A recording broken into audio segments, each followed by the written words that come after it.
Okay, what is the Sniper Adventure Challenge?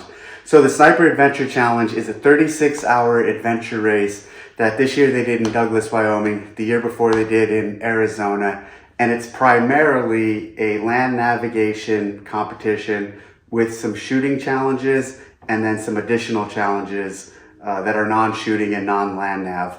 And the three of those are scored for total points. A majority of your time is consumed by the land navigation part.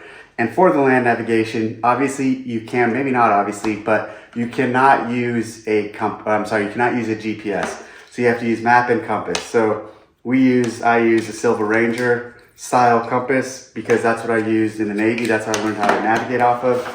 And they give you a 1 to 24,000 scale map.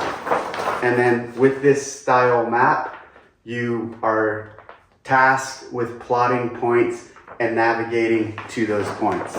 This is the map that they issue, but not all the teams use those maps.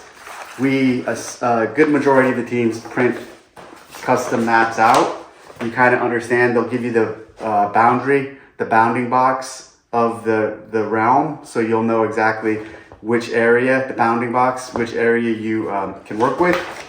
And then a lot of teams will print out maps with satellite imagery, so you can get a little more detail than your typical topographical map. But this is scaled in 1 to 24,000, which is a pretty standard scale for this type of thing. In the military, you'll see 1 to 50,000, and then for more detail, 1 to 24,000.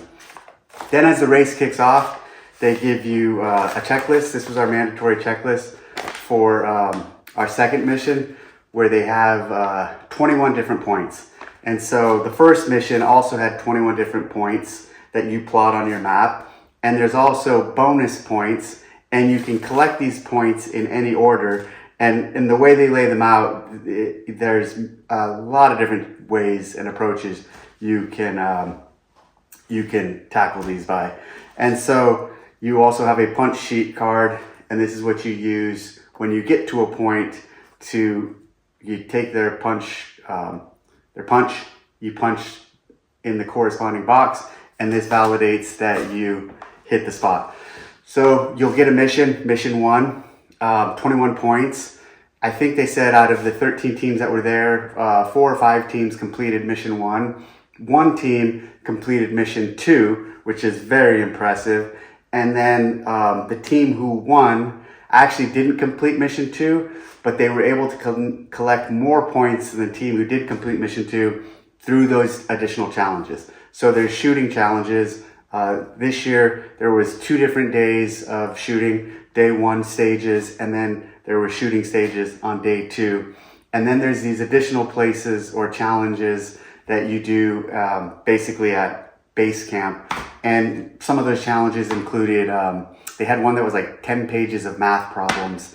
They had another one where you had to identify firearms. So they showed you a sheet, and you get points for all of these, and then your points are compared against the other teams. And obviously whoever does the best in the challenge gets the most points.